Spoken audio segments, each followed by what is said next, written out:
अस्सलाम वालेकुम दोस्तों, पंहिंजा ड्रामे जी नई ज़बरदस्त धमाकेदार अपडेट में तव्हां सभिनी पहिरीं प्यारनि खे दिलि वारनि खे सिंधी भाउरनि खे ख़ुशि आमदीद।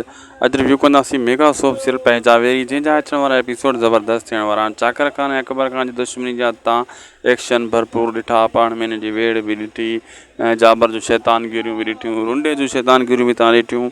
जारे काॾे हिननि जी पाण में वट पाइजा लॻी पई आहे। ज़ामे जा सीन सुठे में सुठा तव्हांखे ॾिसण वटां पिया मिलनि, बहितरीनु पिया ॾिसण वटां मिलनि। दोस्तों दरअसल इहो ओके आहे, बिल्कुलु ड्रामो पंहिंजे हथ सही आहे। काफ़ी दोस्तनि खे सांवल वणे थो त काफ़ी दोस्तनि खे अकबर खान वणे थो।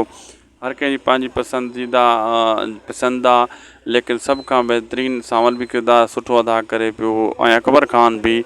चाकर खान जो किरदारु मूंखे बिल्कुलु न वणियो, शुरू खां वठी हिन टाइम ताईं सम्झ में नथो अचे उनजो किरदारु आहे छाजे करे, उनजो किरदारु हुजे ई कोन आहे। इहो सांवल ऐं अकबर खान जो किरदारु बहितरीनु हुयो।